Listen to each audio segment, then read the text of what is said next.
이 시간 오늘 우리가 함께 살펴볼 주제는 이제 UCT 교리문답의 제32문입니다. 그렇다면 이 시간 우리가 가장 먼저로요, 오늘 문답을 한 목소리로 문답하도록 하겠습니다. 설교자인 제가 질문을 하면 우리 회중께서 한 목소리로 대답해 주시기 바랍니다. 32문, 칭의와 성화는 무엇입니까?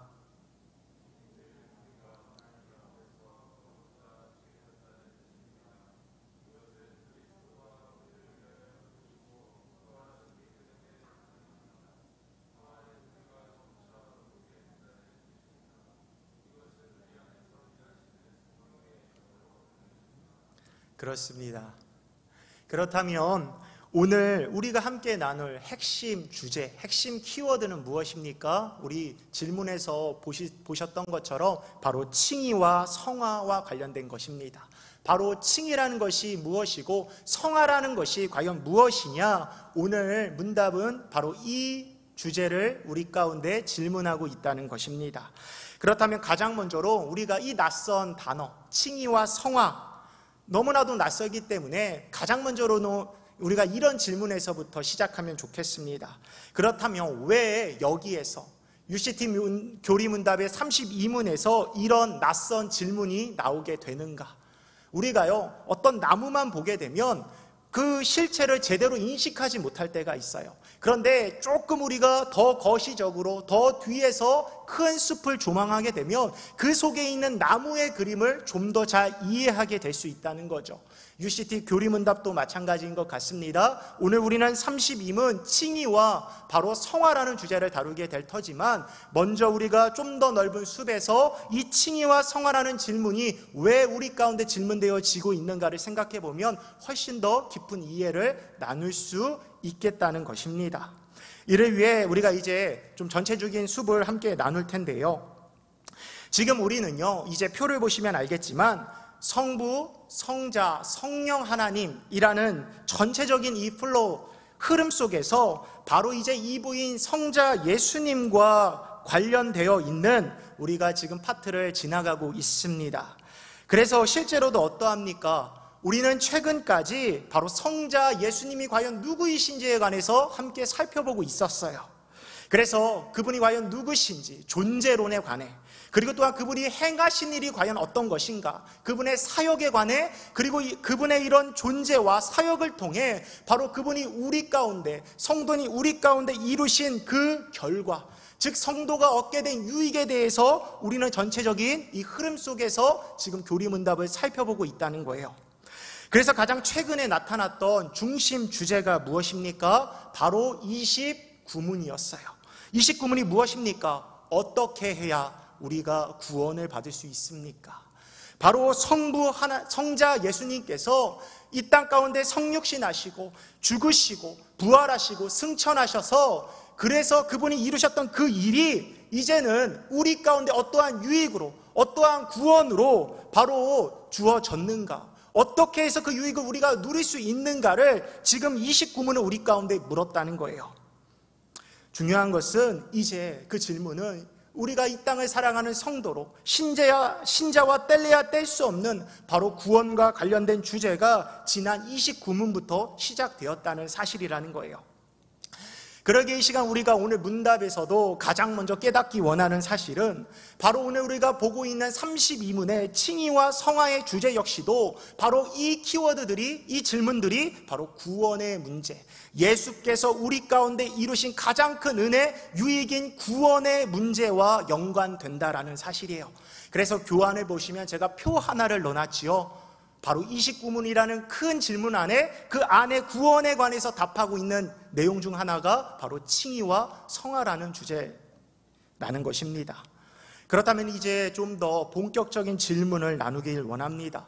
그러면 칭의와 성화는 무엇입니까? 특별히 구원의 문제에 있어서 주님이 우리 가운데 주신 그 유익의 문제에 있어서 칭의는 뭐고 성화는 무엇입니까? 이를 위해 우리가 성경 안에서 구원이라는 것이 협소한 의미로 구원이 어떻게 우리 가운데 이루어지는지 구원의 서정이라는 것을 우리가 먼저 다뤄보면 좋을 것 같아요.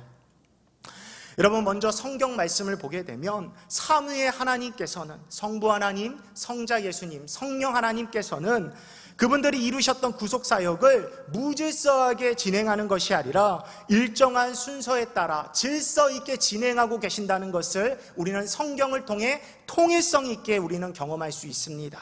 쉽게 말해 삼위 하나님께서 막무가내로 한 영혼 안에 구원의 일을 이루시지 않는다는 거예요.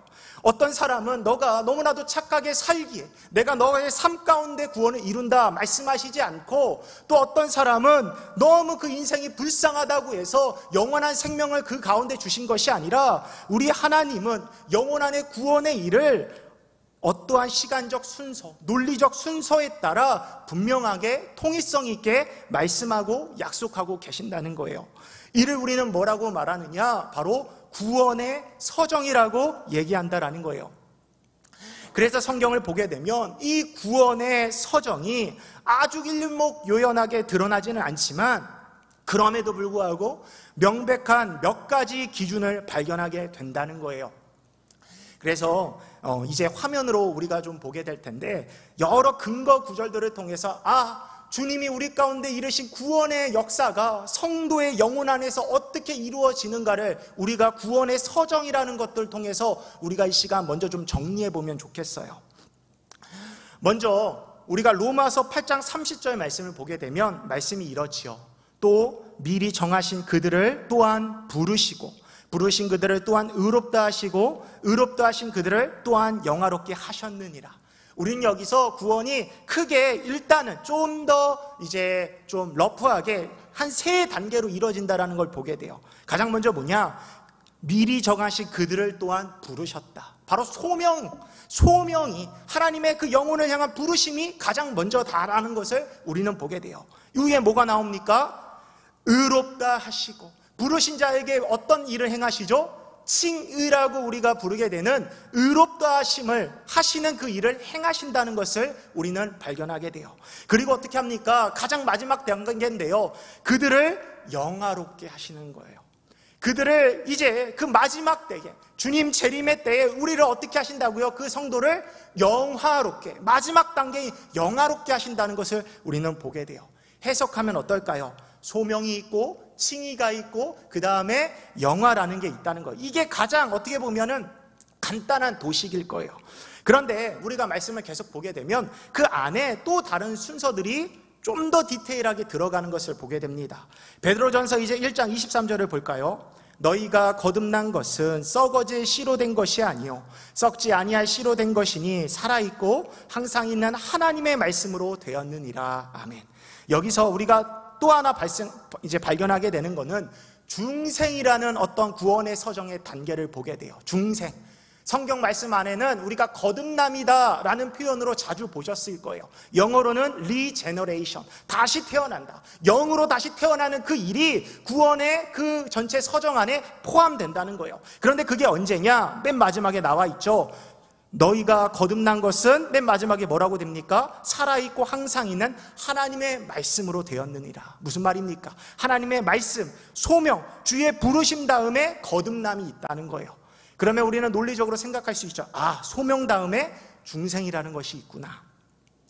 요한일서 이제 3장 9절 말씀을 볼까요? 하나님께로부터 난 자마다, 이건 중생을 뜻합니다. 거듭남, 중생을 뜻해요. 죄를 짓지 아니하나니. 여기서 또 다른 하나의 우리는 구원의 어떠한 특별한 단어를 보게 돼요. 그것은 바로 회심이라는 단어예요. 회개. 죄를 짓지 않는다라는 것은 지금은 다 다룰 수 없지만 마음의 돌이킴이라는 것이 먼저 있어야 됩니다. 그래야지 죄를 짓지 않는 건데, 마음의 돌이킴을 뭐라고 얘기하냐? 우리는 회심, 곧 회개라고 얘기한다라는 거예요. 그러기에 다시 한번 이 부분을 해석하면 어떻게 이해해야 됩니까? 하나님께로 난 자, 곧 중생하는 자는 바로 회심하게 된다. 회개하게 된다. 그래서 소명 이후에 중생이 있고 그 다음에 회개가 이어진다는 것을 우리는 이해할 수 있어요. 이어 마가복음 1장 15절입니다. 이르시되 때가 찼고 하나님 나라가 가까이 왔으니 회개하고 복음을 믿으라 하시더라. 아멘. 너무 간단하죠. 그 다음에 회개 다음에 뭐가 있는 겁니까? 구원의 일 가운데 믿음이 따라오게 되는 거예요. 회개하고 그 다음에 믿음이 우리 안에 역사한다라는 거예요. 회개 다음에 믿음이 이어진다. 갈라디아서 이제 2장 16절 말씀 보겠습니다. 사람이 의롭게 되는 것은 율법의 행위로 말미암음이 아니요 오직 예수 그리스도를 믿음으로 말미암는 줄 알므로 우리도 그리스도 예수를 믿나니. 아멘. 무슨 말일까요? 사람이 의롭게 되는 거 제가 칭의라고 했어요. 구원의 단계 중에 칭의, 그게 사람이 의롭게 되는 것이라고 말했는데, 그것이 율법의 행위가 아니라 뭐로 된다고요? 믿음으로 된다. 해석하면 어떻게 됩니까? 믿음이라는 것이 칭의라는 어떤 구원의 역사 이전에 있다는 거예요. 그런데 그 믿음은 앞서서 뭐 다음에 있었습니까? 회개에 이어 믿음이 있었죠.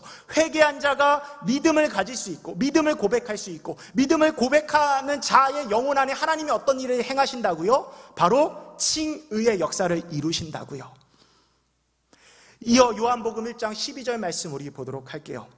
영접하는 자, 곧 그 이름을 믿는 자들에게는 하나님의 자녀가 되는 권세를 주셨으니, 여기서 영접하는 자, 곧 그 이름을 믿는 자, 믿음이 있는 자들에게는 그 결과가 나타나는데, 그것이 뭡니까? 바로 하나님의 자녀가 되는 권세.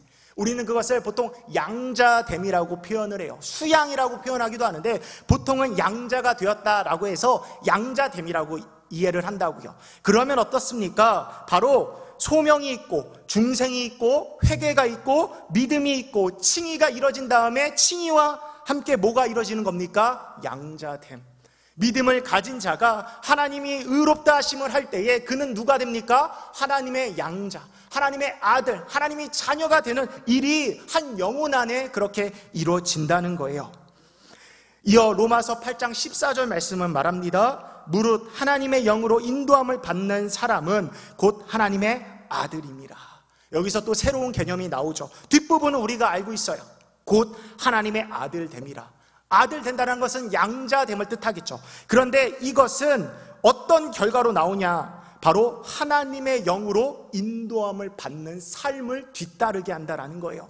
하나님의 아들이 된 자, 성령 하나님 안에서 의롭다 칭함을 받고 하나님의 아들이 된 자는 이제는 어떤 삶으로 돌아서게 되냐? 성령 하나님이 그 안에 계셔서 바로 그 분의 인도함을 받는 성화의 삶으로 연결이 된다는 거예요.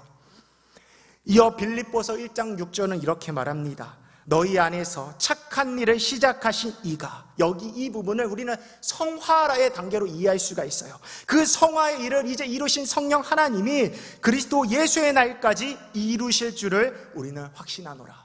이제 그 모든 단계를 통해 성화에 들어서게 됐는데, 그 성화는 홀로 가는 싸움이 아니라는 거예요. 누가 함께 합니까? 그리스도 예수의 날까지, 마지막 그 영화의 날까지 하나님께서 그 일을 견인해 주신다는 거예요. 지켜주신다, 보호하여 주신다. 그래서 우리는 여기서 구원의 하나의 단계로 성도의 견인이라는 것을 보게 된다는 거예요. 이제는 마지막이에요. 그래서 이 일을 통해 우리는 다시금 로마서 8장 30절 말씀으로 돌아오게 됩니다.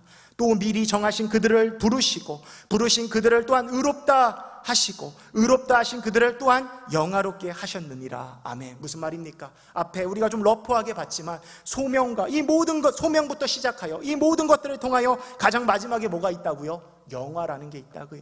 주 예수의 날, 그 마지막 때에 우리가 주님을 닮은 그 모습 그대로 주님과 마주할 그 영화의 모습이 우리 구원의 서정에, 구원의 단계에 가장 마지막에 놓여져 있다는 거예요. 그러면 이제 마지막으로 다시 한번 정리하겠습니다. 예수님이 이 땅 가운데 오셔서 구원의 사역을 이루셨어요. 우리는 그거를 객관적인 구속사역이라고 말합니다. 그런데 그 객관적인 그 일을 이제 성령 하나님께서 한 성도 안에, 심령 안에 주관적인 개인의 구원의 일을 이뤄 가세요. 그때 그 일을 어떻게 이루시느냐? 가장 먼저로는 말씀으로 그 영혼을 부르십니다. 우리는 그것을 소명이라고 말해요. 소명 이후에 그 영혼은 어떤 일이 일어나느냐? 중생이라는 일이 일어납니다. 리제너레이션, 거듭남, 성령으로 다시 한번 태어나는 영적인 재탄생이 일어나요. 그리고 재탄생한 자, 거듭난 자 안엔 회개가 있습니다. 회개 이후에는 그는 예수를 주라 고백하는 믿음의 고백을 하게 되어 그것과 함께 하나님은 그의 영혼을 의롭다, 의의 옷을 입혀주시고 그를 하나님의 아들로 삼아주십니다. 그리고 나서 이제 성령 하나님이 그의 아들의 영혼 안에 이제 함께 하심과 함께 성화의 삶이, 그 거룩함에 따라가는 삶이, 쫓아가는 삶이 우리 성도의 삶 안에 있다는 거예요. 그리고 그 일은 주 예수의 날까지 누가 지켜주십니까? 우리 삼위의 하나님이 그 모든 싸움 가운데 그를 견인하시고 보호하시고 인도하신다는 거예요. 그리고 그 마지막 날 성도는 진짜 우리가 꿈꾸는 마지막 주의 뜻, 영화를 이루는 그 마지막 단계로 우리는 나아간다라는 거예요. 조금 내용이 빡빡하고 좀 어려우셨던 부분일 것 같은데, 그런데도 저는요, 이 진리가, 이 교리가 우리 성도님들의 삶 가운데 잘 이해되어지기를 원해요. 한번 전체적인 이 부분을 말씀 따라서, 논리적 순서 따라서 한번 이해해 보시면 좋고, 가장 마지막으로는 이거를 좀 꼭 기억하셨으면 좋겠어요. 왜냐하면 이제 이후로 우리가 보게 될 칭의, 성화, 이 순서들 때문에 이 땅 가운데, 교회 역사 가운데 수많은 이단들이 등장했고, 지금도 우리가 교회 공동체 안에도 다들 똑같은 신학을 말한다고 하는데 잘못 붙들고 있는 여러 가지 모순들이 있거든요. 그렇기 때문에 이 순서를 좀 기억하시면서 우리가 계속해서 말씀 이어가도록 하겠습니다. 그렇다면 바로 이러한 맥락 속에서 이제 오늘 우리가 이 구원의 서정이란 맥락 속에서 우리가 오늘 살펴볼 칭의와 성화라는 것은 과연 무엇일까요? 어디에 위치해 있는지는 표에서 지금 보고 계셔야 돼요. 칭의와 성화가 이쯤에 있구나 보시면서, 그러면 칭의와 성화라는 것이 과연 무엇일까? 먼저 표에 아주 간단한 정보부터 제가 설명드릴게요. 먼저 칭의는 justification이라고 얘기를 해요. 그래서 그 어원적 의미가 히브리어로는 히츠틱, 헬라어로는 디카이오시네. 무슨 말이냐? 법정적 용어라는 거예요. 법정에서 이뤄진 용어라는 거예요.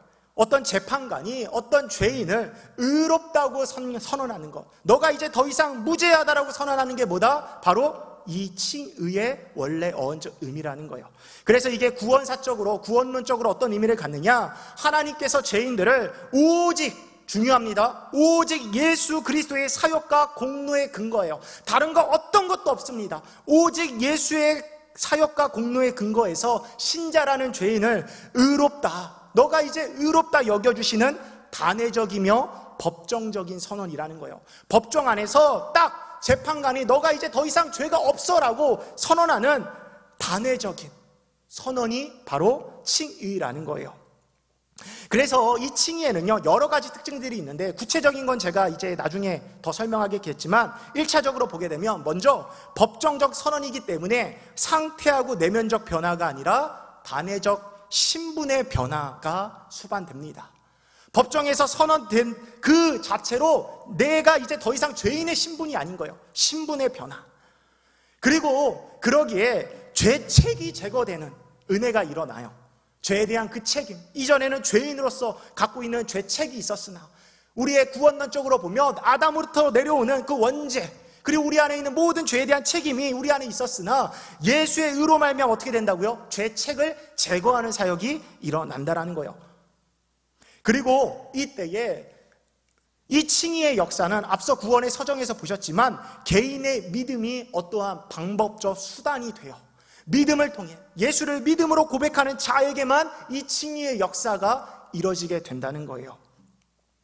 그러나 그럼에도 불구하고 이 칭의의 역사는 무엇입니까? 구원의 서정의 사실 모든 것들이 하나님의 사역, 값없는 은혜다라는 것을 우리는 반드시 기억해야 돼요.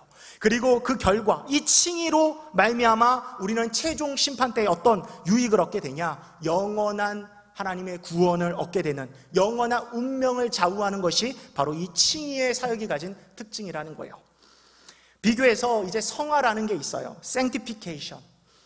히브리어로 어원적으로는 카도시라는 단어고 헬라어로는 하기오스라는 단어입니다. 본래 뜻이 뭐냐? 구별되는 거예요. 원래는 하나님의 어떤 성품에서 시작되어서 세상의 것들이 하나님께서 이런 세속적인 것들과 구별된다라는 것을 뜻할 때 이 단어가 쓰이는데, 이게 이제 성도편에서 쓰이게 됐을 때는 바로 그분을 닮은 것, 그분을 닮아 그분의 속성에 속하는 것, 이 세상과 구별되어 그분의 가진 그분이 뜻하신 바와 살아가는 것, 그게 바로 이 성화라는 단어가 가진 뜻이라는 거예요. 그래서 그것을 구원론적으로 좀 의미를 정리해보면, 이제 중생한 신자가, 구원의 서정이 앞에 있죠. 리제너레이션, 거듭난 신자가 이제 성령의 도우심을 받아 점차 거룩한 하나님의 사람으로 변화되어 가는 과정을 뭐라고 말한다? 성화라고 얘기한다라는 거예요. 그래서 여기는요, 칭의와 비교되는 몇 가지 특징이 있어요. 먼저 첫 번째로 뭐냐? 이것은 단회적 신분의 변화가 아니라 과정적, 상태적, 실제적인 변화라는 거예요. 어떠한 법정 안에서 너가 죄 없어, 이게 아니라 그의 삶을 통하여서 계속해서 이루어지고 있는 과정적이며 상태가 변해가고 있는 실제적인 변화가 뭐다? 바로 성화라는 거예요. 그리고 앞서서 칭의는 죄책을 제거했는데요, 이 성화는 죄에 오염된 우리의 그 속성을 점차 제거시키는 역할을 합니다. 우리 안에 잔재 있는 이 죄의 습성들, 우리가 오늘 믿고 예수로 말미암아 구원 받았다라고 얘기하면서도 우리의 일상 가운데 우리가 죄를 짓고 살아가는 그 추악한 현장들을 날이 갈수록 성화의 과정을 통해 제거해 나가는 과정이 바로 성화라는 거예요. 그런데 이때에 바로 그렇기 때문에 신자의 협력이라는 것이 매우 중요한 수단이 됩니다. 신자가 능동적으로 그 일에 참여해야 된다는 거예요. 그러나 앞서도 얘기했지만 그럼에도 불구하고 성화에도 하나님의 주도하심이 중요하겠죠. 이 역시도 하나님의 사역이고 특별히 성령 하나님이 이 일을 주도하신다는 거예요. 그리고 이제 성화는 최종 심판 때 어떠한 우리 가운데 유익을 주느냐? 칭의가 그 영원한 운명을 좌우한다고 한다면 바로 성화는 뭘 좌우하냐? 바로 최종 심판 때의 상급을 좌우한다. 고린도서의 말씀이 우리 가운데 그렇게 약속하고 있다는 거예요. 성화의 삶의 그 다양한 모습을 통해 천국에서의 상급을 우리 하나님께서 다르게 주실 거예요. 그렇다면 우리가 이제 32문을 통하여서 깨달아야 할 사실이 무엇인지 우리가 두 가지를 함께 살펴보도록 하겠습니다. 먼저로는 앞서 얘기한 것처럼 칭의와 성화의 저마다의 그 구원론적인 의미를 잘 구분해서 이해해야 된다는 거예요. 막 혼재해서 이해해도 안 되고 잘 구분해서 저마다의 의미를 잘 우리가 구분해서 이해할 수 있어야 된다는 겁니다. 앞서서 말한 것처럼 칭의란 무엇입니까? 바로 법정적으로 전가된 의이기 때문에 상태적 내면적 변화가 아니라 단회적 신분의 변화가 칭의라고 말씀을 드렸습니다. 앞서 표를 참고하시면서 이제부터 이해하시면 좋을 것 같아요. 쉽게 말해 그의 신분이 하나님의, 재판장이신 하나님에 의해서 의로워진 것이지 그의 실제 존재와 어떠한 양상이 의로워진 것이 아니라는 거예요. 그래서 로마서 3장 24절 25절 말씀 우리 다 함께 읽어볼까요? 그리스도 예수 안에 있는 속량으로 말미암아 하나님의 은혜로 값없이 의롭다 하심을 얻은 자 되었느니라. 이 예수를 하나님이 그의 피로써 믿음으로 말미암는 화목제물로 세우셨으니 이는 하나님께서 길이 참으시는 중에 전에 지은 죄를 간과하심으로 자기의 의로우심을 나타내려 하심이니. 아멘. 무슨 말입니까? 지금 하나님이요 은혜로 값없이 의롭다 하심을 준 일이 칭의라는 거예요. 그런데 뭐로요? 그리스도 예수 안에 있는 그 속량함으로 전에 지은 죄를 간과해 주신다. 간과라는 뜻이 무엇입니까? 눈을 감아 주신다라는 거예요. 그 죄가 없다 그렇게 인정해 주신다라는 겁니다. 그리스도의 의의 옷, 우리를 위해 모든 죄의 심판을 받으셨던 그리스도의 그 거룩한 옷으로 우리를 덮어주시사 우리의 속은 아직도 시커멓고 죄로 물들어 있고 죄의 잔재로 살아가는데 그럼에도 불구하고 어떻게 하신다고요? 그리스도의 그 거룩한 옷으로 우리를 의롭다 말씀하여 주시는 게 칭의라는 거예요. 그래서 여러분, 루터는요 칭의란 인간의 선행이 아니라 그리스도가 우리의 의가 되셨고 그것은 신자에게 외부에서 주어진 낯선 의다라고 얘기했어요. 낯선 의다. 우리가 실제적으로 삶 가운데 얻을 수 있는 게 칭의가 아닙니다. 낯선 이, 전적으로 낯설 수밖에 없는 이. 칼빈 역시도 마찬가지죠. 칭의란 우리가 마치 의롭거나 한 것처럼 하나님께서 우리를 자기의 은혜 속에 들어오도록 받아주심을 뜻한다. 칼빈 역시도 이렇게 얘기했다는 거예요. 그래서 여러분, 역사를 보면요 종교개혁은 바로 이 깨달음 때문에 일어났습니다. 중세 카톨릭은요 이 신앙을 부정했어요. 칭의의 신앙을 부정했다고요. 어떠한 성례의 행위, 어떠한 은혜의 수단을 통해 그들이 일상 가운데, 삶 가운데 공덕을 쌓게 되면 그들이 이 의로움을 얻을 수 있다, 구원을 얻을 수 있다, 이런 교리를 갖고 있었다고요. 그런데 여기에 누가 반기를 듭니까? 루터를 비롯한 중세의 종교 개혁자들이었어요. 이들은 무엇을 외칩니까? 오직 의신칭의만을 외치고, 그 의는 우리의 의가 아니라 그리스도가 전적으로 덧입혀 주신 의다, 그 슬로건을 붙들고 그들이 종교 개혁을 일으키고 그 신앙이 오늘 우리 가운데 아름답게 전수돼 왔다라는 거예요. 이제 두 번째로 칭의란 무엇입니까? 바로 죄책을 제거한다라는 거예요. 그래서 법정적 평가, 정적적 판단이기 때문에 이것은 죄책을 제거한다라는 것입니다. 그러나 이 말이 죄의 오염마저 제거하는 것은 아니에요. 칭의는 이제 재판가이신 하나님께서 예수 그리스도의 의를 전가시켜 우리를 의롭다 판단하셨기에 죄책이라는 것이 완전히 제거가 됩니다. 그 결과 우리는 이제, 이게 중요하겠죠, 과거, 현재, 미래에 그 어떤 죄로부터 오직 예수로 말미암아, 그분의 의로 말미암아 우리는 죄책에서 자유롭다라는 거예요. 그러므로 로마서 8장 1절은 뭐라 말합니까? 그러므로 이제 그리스도 예수 안에 있는 자에게는 결코 정죄함이 없나니. 이 칭의로 말미암아 뭐가 없다고요? 이제는 우리 안에 그 어떠한 정죄함이 없다라고 하나님은 우리 가운데 선언하신다는 거예요. 이는 우리의 기독교 신앙을 제외한 모든 인간의 종교와 다른, 명백히 다른 신앙이라는 것입니다. 참고로 죄책에서 자유로운 그 어떠한 신앙은 없습니다. 불교, 가톨릭, 그 어떠한 인간 종교도요, 신이요 먼저 인간의 그 죄악을 자신의 희생으로 죄 없다, 칭의를 선언한 적이 없어요. 그러나 기독교 신앙은 어떻습니까? 예수께서 말씀하시죠. 너가 나를 믿기만 하면 돼. 나를 믿는 믿음 안에서 내가 너를 의롭다 말한다, 내가 너를 미롭다 선언한다, 죄 없다 선언한다, 너희가 너를 구원한다 라고 우리의 신앙말이 우리 가운데 자유로운 해방을 선언하신다라는 거예요. 그러나 여기서 좀 기억해야 될 것은 이 말이 죄의 오염마저 제거하는 것은 아니라는 거예요. 언제든지 우리는 죄책은 제거됐으나 이 땅을 살며 죄로 오염될 가능성은 있다라는 거예요. 가령 법정에서 죄수가 무혐의 판결을 받았다고 해서 진짜 죄가 없는 것은 아니죠. 이제 칭의로 말미암아 죄책은 우리 삶 가운데 해결됐으나 아직도 잔재하고 있는 죄의 그 오염된 문제는 그 이후에 구원의 서정 안에 있는 성화를 우리는 계속해서 바라볼 수 있어야 된다라는 거예요. 그랬을 때 이제 칭의는 무엇이었느냐? 이때 필요한 것, 칭의를 위해 필요한 것은 바로 오직 믿음이라는 겁니다. 갈라디아서 2장 16절 말씀은 다음과 같이 말합니다. 사람이 의롭게 되는 것은 율법의 행위로 말미암음이 아니요 오직 예수 그리스도를 믿음으로 말미암는 줄 알므로 우리도 그리스도 예수를 믿나니 이는 우리가 율법의 행위로서가 아니요 그리스도를 믿음으로써 의롭다함을 얻으려 함이라. 아멘. 무슨 말입니까? 사람이 의롭게 되는 것, 칭의라는 것이 율법의 행위가 아니라 뭐로 이루어진다고요? 예수 그리스도를 믿는 믿음으로. 칭의라는 것이 하나님이 하시는 일이지만 그럼에도 불구하고 우리가 예수를 주라 고백하는, 우리의 주로 모시는, 영접하는 믿음이 우리 삶 가운데, 우리의 인격 가운데 선행되어져야 된다라고 바로 칭의의 교리는 우리 가운데 얘기한다라는 거예요. 그래서 칭의의 교리를 통하여서 우리는 이 의미가 무엇인지를 우리가 먼저 좀 살펴봤고요. 이제 우리가 성화라는 부분에 좀 특징적인 의미를 이제 살펴보도록 하겠습니다.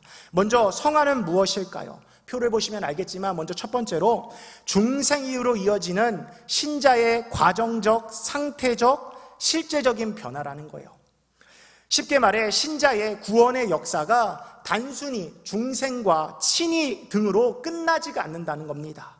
이제 성화라는 평생의 일생의 과정으로 이어진다라는 거예요.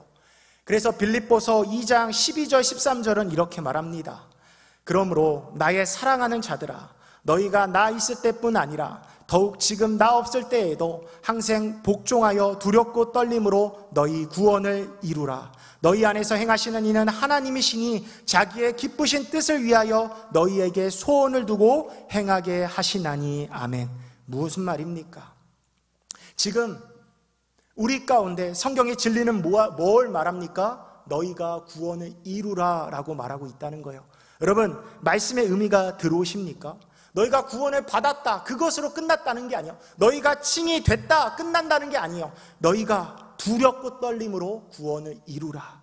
하나님은 기쁘신 뜻을 위해 너희의 영혼 안에 소원을 두고 그 일을 이루게 하신다. 바로 이어지는, 칭의 이후로도 이어지는 성화의 삶이 우리 가운데 있다는 거예요. 그 약속을 이뤄야 하는, 그 구원을 이뤄야 하는 하나님이 우리 가운데 주시는 성화라는 삶이 우리 가운데 주어졌다는 것입니다. 그랬을 때 이제 성화는 우리 가운데 바로 죄 오염을 우리 인생을 통해 서서히 과정적으로 제거하는 역할을 합니다.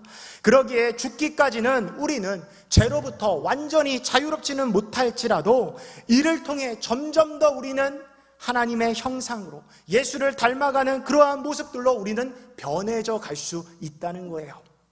쉽게 말해 성화의 과정 가운데 얼마든지 우리는 죄로 인하여 무너지고 실족하고 넘어질 수 있다라는 겁니다. 그래서 우리가 실제로도 얼마나 많은 죄를 범하며 삽니까? 저 역시도 일상을 보게 되면 얼마나 제 안에, 영혼 안에 추잡하고 더러운 것들이 얼마나 많은지 모르겠어요. 누구에게 말하기조차 부끄러울 정도로 그 추잡하고 가증한 죄악들, 하나님 앞에 연약한 부분들이 있다는 거예요. 다만 그럼에도 불구하고 성화가 된다는 것이 무엇입니까? 저는 이렇게 말씀드리고 싶은데, 그럼에도 불구하고 우리 안에 이러한 싸움을 통해 예수를 닮아가는 그러한 씨름이 시작되고 있다는 거예요. 성화가 무엇이라고요? 싸움이 시작된다고요. 완전히 칭의로 말미암아 우리가 하나님의 백성이 된 것이 아니라, 성화라는 것, 더 넓게 구원이라는 것은 우리 영혼 안에 성령 하나님으로 말미암아 하나님과 더불어 살아가는 영적인 거룩한 싸움, 그 싸움이 주님을 닮아가고자 하는 내 그 실천적 의지가 계속해서 시작되고 실현되는 게 바로 성화이자 구원의 중요한 단계라고요. 그래서 여러분, 로마서에서 바울은 뭐라고 말합니까? 저는 실존적으로 너무나도 좋아하는 말씀이에요. 오라, 나는 공고한 자로다. 여러분, 이게 우리 성도의 삶의 모습 아닙니까? 여러분은 얼마나 의롭게 살아가십니까? 얼마나 여러분의 구원을 확증하면서 살아갈 정도로 하나님 앞에 여러분의 그 고결한 인격과 품격을 갖고 살아가십니까?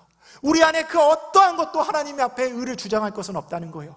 그러나 하나님의 칭의 후에 우리 가운데 무엇이 있습니까? 성화의 삶이 있어요. 오라, 나는 공고한 자로다. 하나님 주시는 의에 반대되는, 너무나도 죄악스럽고 가증하고 연약한 삶을 오늘도 목회자로서 끌어안고 살아가야 하지만 우리 안에 뭐가 있습니까? 그렇게 살면 안 된다는 성령 하나님의 말씀, 그렇게 너의 인생이, 성화된 너의 삶이 그렇게 가서는 안 된다라 말씀하시는 주님의 그 음성과 주님의 인도하심이 우리 영혼 안에 있다는 거예요. 오라, 나는 공고한 자로다.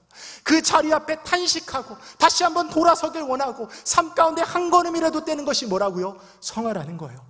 여러분, 그래서 저는요, 찬양 중에 은혜로다라는 찬양 너무 좋아합니다. 뭐라고 시작합니까? 시작됐네, 우리 주님의 은혜가.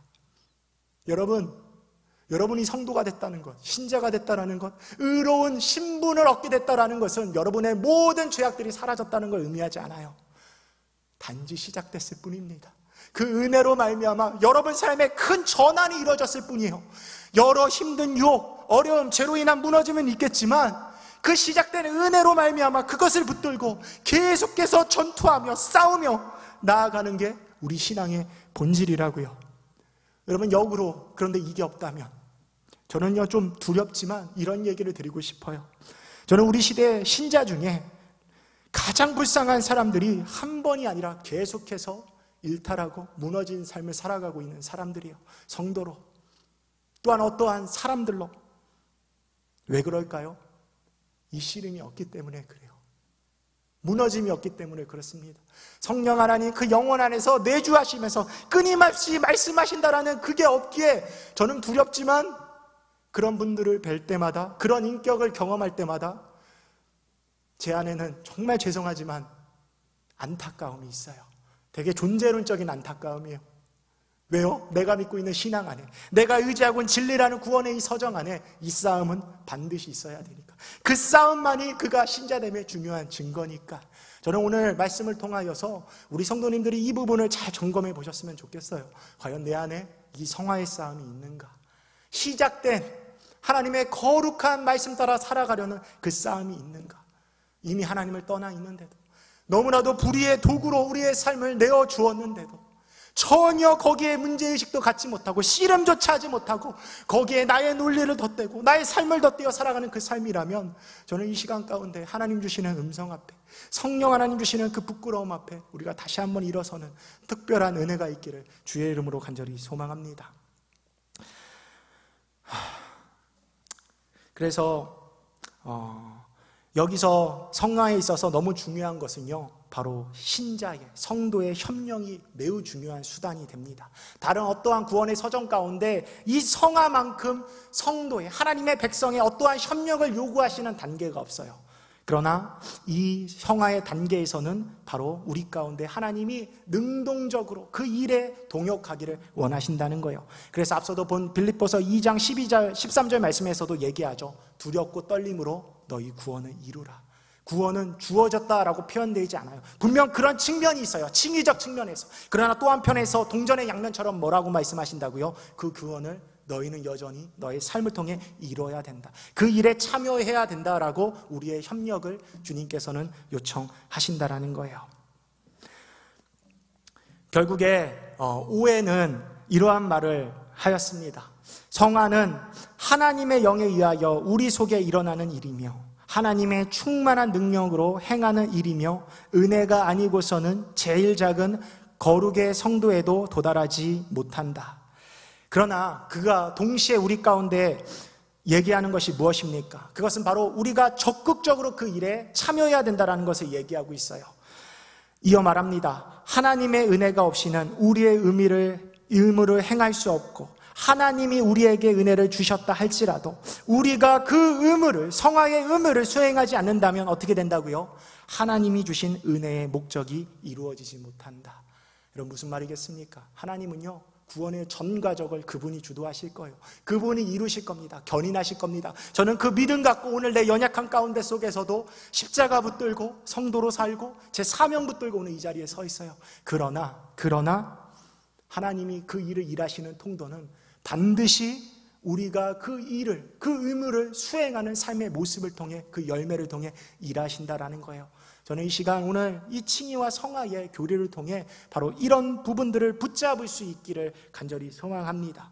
그렇다면 이제 크게 두 번째로 우리가 이제 32문을 통하여서 깨닫는 것이 무엇이냐? 우리는 이제 이 칭의와 성화를 서로 불가분의 관계 속에서 이해해야 된다는 거예요. 앞서도 얘기한 것처럼 칭의와 성화는 동전의 양면과도 같고, 그 칭의는 반드시 성화로 이어져야 하고 성화는 칭의에서 시작되어야 된다는 거예요. 고린도전서 우리 1장 30절 말씀 볼까요? 너희는 하나님으로부터 나서 그리스도 예수 안에 있고 예수는 하나님으로부터 나와서 우리에게 지혜와 의로움과 거룩함과 구원함이 되셨으니. 여기서 우리가 좀 해석하고 싶은 부분은 바로 칭의와 성화라는 것이 함께 동시에 발생하고 있다라는 것입니다. 우리에게 지혜와 의로움과 거룩함과 구원함이 되셨으니. 의로움, 칭의라는 것이 거룩함, 바로 성화와 함께 이루어지고 있다라는 거예요. 또한 이것을 볼 수 있는 게 바로 바울의 성경을 집필했던 여러 가지 구조 속의 의도입니다. 여러분, 우리가 지금 보고 있는 구원론의 핵심들은 누구에게서 나온 줄 아세요? 거의 대부분의 것들이 바울 서신으로부터 나왔어요. 그리고 이 신칭이라는 이 구원의 특별한 그 교리들은 로마서하고 갈라디아서가 그 핵심을 다루고 있습니다. 그런데 여러분, 놀라운 게 뭔지 아세요? 이 교리에 관한 부분들을 바울이 전반부에 다루는데 이제 중반 이후로 후반부에 이르게 되면 모든 그의 서신 가운데 나타나는 게 무엇이냐면 바로 실천적인 부분이에요. 교리적인 부분, 칭의와 관련된 이러한 교리들을 전반부에 그가 잘 가르쳤다면 이후로는 그가 성도들을 향해 뭐를 권면합니까? 바로 실천적인 부분, 성화와 관련된 부분을 그가 바로 성도들을 향해 가르치고 있다라는 거예요. 무슨 말일까요? 우리가 이제 마지막으로 깨달아야 이 사실, 칭의라는 것과 성화라는 것을 우리가 결코 분리해서는 안 된다라는 거예요. 동전의 양면처럼 우리는 이해하며 반드시 칭의가 성화로 이어지고 성화는 칭의에서 시작되는 이러한 우리의 그 진리를 우리는 반드시 붙들고 잘 숙지할 수 있어야 된다라는 거예요. 왜 그럴까요? 사실은요, 말씀의 서두에서 얘기한 것처럼 이 순서 때문에 우리의 진리가 많이 왜곡되고 많은 오류에 빠졌던 역사를 갖고 있기 때문에 그렇습니다. 칭의만 강조했던 그런 우리의 역사가 있어요. 십자가상의 두 강도를 보며 마지막 순간에 한 사람이 그 어떠한 의로움도 없이 성화도 없이 낙원에 이르지 않습니까? 그걸 보면서 초대교회에서부터 성화라는 것이 필요 없다, 하나님이 주신 의로움, 칭의가 구원의 전부다라고 말하는 여러 잘못된 생각들이 역사 안에서 계속해서 흘러왔다고요. 그래서 종교개혁자의 후예들 중에서도 이들이 원체 이신칭의, 믿음이 우리를 의롭게 한다만 강조하다 보니까 어떻게 나중에 잘못된 방향으로 나아가냐면, 믿음이 중요하지 그 이후에 어떻게 살아도 크게 상관이 없다, 도덕율법 폐기론적인 그러한 삶의 변질로 이들의 신앙 역시도 나아가는 것을 우리는 보게 된다는 거예요. 그게 멀리에만 있는 일입니까? 한국교회도 마찬가지죠. 초창교회, 한국교회의 문제가 무엇입니까? 이 칭의, 개인의 구원, 어떤 신분의 변화만을 강요한 나머지 균형을 잃어버렸어요. 그래서 어떻게 우리가 흔히 말합니까? 행함이 없는 신앙이 됐다라고 얘기하잖아요. 삶의 실천이 없는 교회, 신앙과 윤리를 잃어버린 교회의 모습으로 우리는 많은 것들을 지금 잃어버리고 지금 오늘날 우리의 시대 가운데 서 있게 되었다라는 거예요. 심지어는 이단도 나왔죠. 바로 구원파의 핵심 교리가 이거예요. 칭의로 모든 것이, 우리의 모든 구원이 끝났다. 너의 신분이 바뀌었으니까 그 이후의 삶은 필요 없다. 그러나 그 반대편의 경우도 여러분 있었어요. 칭의와 성화의 순서를 뒤바꾼 경우, 그래서 결국에는 어떻게 되냐, 성화를 통하여 칭의라는 것이 온다라는 잘못된 이 순서를 통하여서 흘러왔던 잘못된 역사들도 있었다라는 거예요. 그래서 이미 예수님 당시의 유대교회의 모습 역시 어떻게 그들의 모습이 어떠했냐면, 이들은 구약 율법의 순종을 통해 자신들이 하나님의 의를 얻을 수 있다라는 생각을 갖고 있었죠. 그게 바로 율법주의였어요. 그런데 잘 생각해보면 무엇입니까? 율법주의는 결국에는 공로주의입니다. 내가 이 행위를 통해 하나님의 의를 얻고 구원을 얻을 수 있다. 결국에는 하나님의 전가된 의를 말하는 우리의 신앙과 다른 인간의 종교를 유대교는 믿고 있어 왔다는 거예요. 카톨릭 역시도 마찬가지죠. 카톨릭이 뭘 얘기하는지 아십니까? 칭의를 구분합니다. 1칭의가 있고 2칭의가 있어요. 물론 칭의라는 부분에 있어서 의미를 완전히 변질시키진 않아요. 그러나 처음 하나님이 예수를 통해 주신 그 의가 완벽하지 않다라고 얘기를 합니다.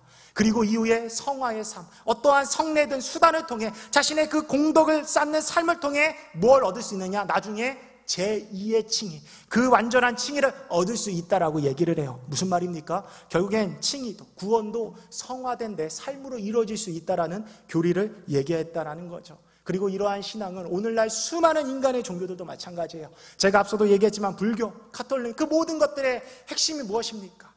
결국에는 인간의 선행과 삶의 여러 의지를 통해 그로 인한 내 삶의 변화된 삶, 변화된 어떠한 결과, 그것이 세상의 모든 인간 종교의 활동이라는 거예요.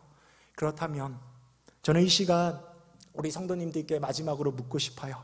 오늘 우리의 신앙의 모습은 어떠합니까? 칭의와 성화라는 아주 독특한 기독교 신앙 위에서, 칭의와 성화의 사이에서 우리는 잘 균형 잡힌 그 신앙을 붙들고 있습니까? 그렇지 않으면 어느 한편에 치우쳐, 아니 어느 한편이 완전히 무너져 우리는 너무나도 편협한 신앙인으로, 왜곡된 신앙인으로 오늘 우리는 우리의 자리 앞에 서 있진 않습니까? 저는 마지막으로 각각의 영역에서 한 가지 도전을 드리고 싶어요. 먼저 칭의라는 측면에서 저는 우리 성도님들이 바로 어떤 상황에서도 칭의, 예수의 의가 우리 가운데 덧입혀 주신 그 불변성, 확고함, 그 평안, 그 은혜, 그 감격, 저는 매 순간 잊지 않으시길 주님의 이름으로 간절히 축원드립니다. 신앙생활 하다 보면 이 은혜 잊기 너무나도 쉽습니다. 자칫 잘못해서 다른 모든 이단 종교들처럼 행위 쪽으로 가게 될 때가 있어요. 성화 쪽으로 가게 될 때가 있어요. 그러나 우리의 가장 본질적 정체성 무엇입니까? 칭의로 말미암아 주님이 우리를 의롭다 하셨다. 그 은혜의 확고함, 은혜를 끝까지 붙드실 수 있기를 주님의 이름으로 간절히 축원드립니다. 이어 성화의 측면에서 매 순간 이러한 칭의의 증거들이 우리의 삶 가운데 거룩한 열매로 나타나기를 주의 이름으로 간절히 축원드립니다. 그래서 내가 칭의 받았다, 내가 구원함을 얻었다, 그 신분을 내세우며 삶에 완전히 모든 것들이 무너지고 그 열매가 없는, 그래서 나만 구원함을 얻었다라고 자랑하고 살아가는 유명무실한 그런 신앙이 아니라 마지막 순간, 마지막 때에 주 하나님께서 우리의 삶을 바로 하나님의 백성으로, 영원한 생명으로 초청하시고 인도하시는 그런 우리 성도님들 되시길 주님의 이름으로 간절히 축원드립니다. 이 시간 기도하겠습니다.